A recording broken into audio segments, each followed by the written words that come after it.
Hey friends, welcome back to Unfeigned Christianity. Asher Whitmer here, and we are wrapping up my review of Live Free, Making Sense of Male Sexuality. We're ready for chapter 20, the final chapter of the book. So stay tuned. On Friday, we're going to be releasing the audio version. If you want an audio version, if you know someone who could really benefit from the book, but they probably don't read it, here's a way to get the audio version. It's not going to be on Audible, unfortunately. That attempt failed. I tried to do that myself and with the help of freelance editor and everything, and it kind of fell apart embarrassingly. But you will be able to access the audio files that I can get to you so that you can listen to it on your mobile device or wherever as you would an audio book.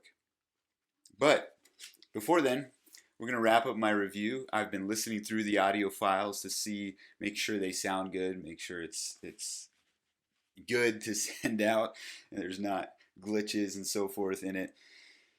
I've also been thinking through how would I say things differently if I wrote the book today, and there's been a few things that I would say differently, something we'll discuss in this chapter.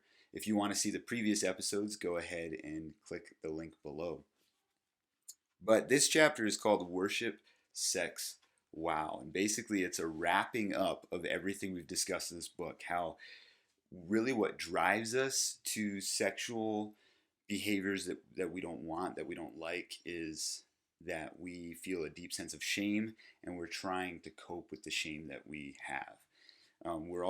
We're designed for sex. We're designed for sexual intimacy. And so throughout the whole book, I've been trying to display how sex is a part of God's good design, but put it in its proper context in relationship, and then also unpack why we go after it in ways that God did not design. The one thing that I have a footnote in the book, in the audio version, I read it aloud as an aside. But the one thing is, what do you do? So the context of sex is to be within a shared marriage relationship. And the gist of this chapter is that sex is to be an expression of worship. Sex is to be an expression of our relationship for each other. It's not this need. It's not like this.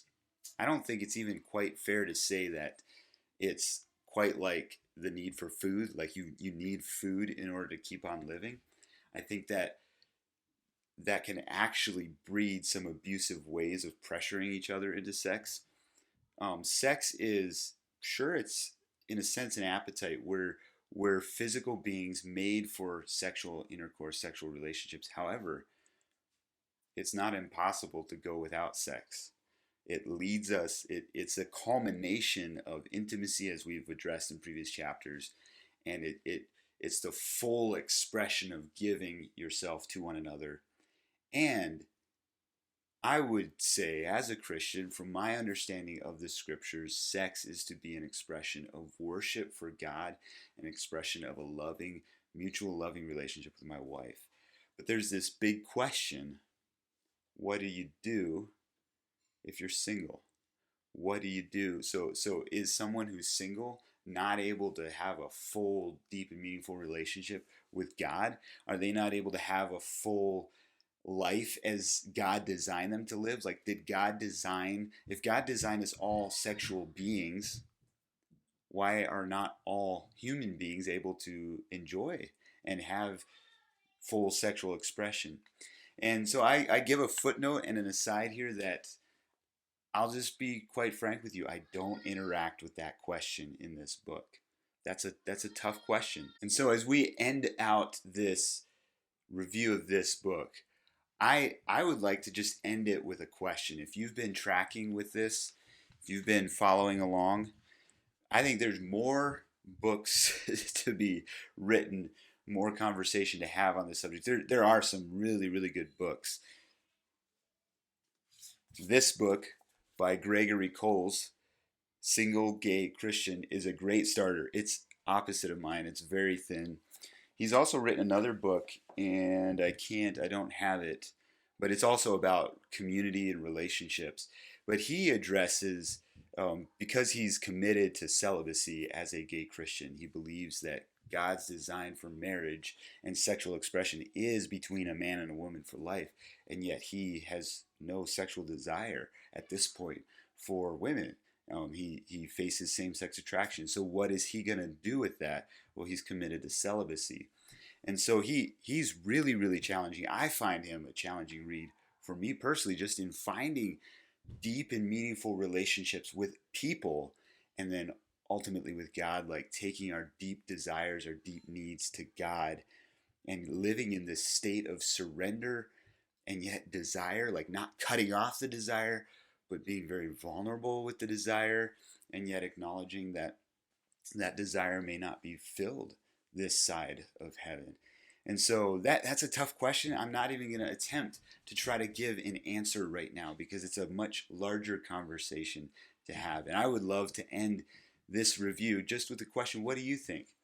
How can singles live healthy lives as emotional sexual beings? Because being single is not like second best. Being single is not like the goal of life is not to get married. The goal of life is not even to have sex. And sometimes even those of us in the church end up creating a narrative that make it sound like the goal of life is to get married, have a family, have sexual fulfillment.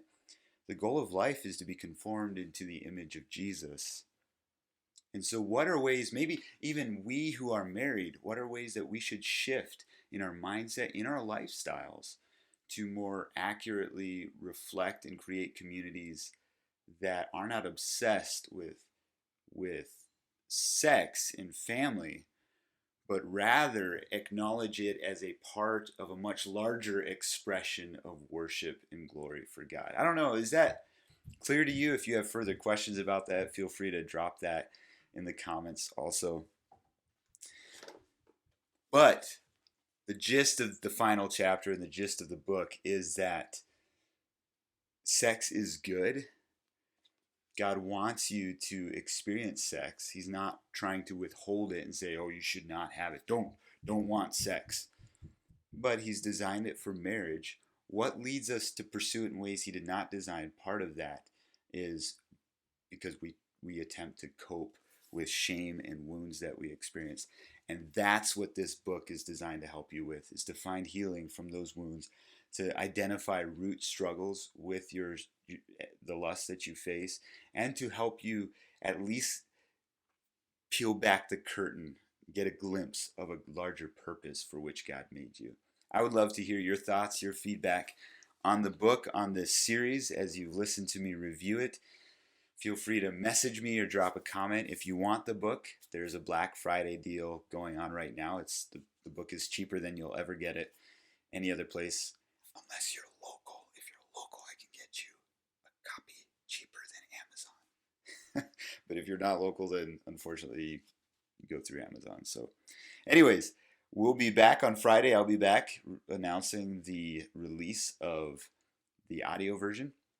And then we won't be releasing episodes every day quite like I've done for the month of November here, but back on more of a weekly cycle. But thanks for following along with me. It's been fun kind of to do this.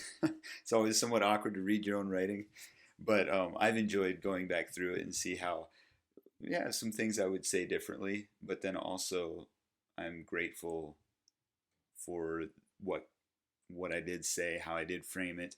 I would love to hear feedback from you. What do you think? How could I improve it? And till next time, grace and peace.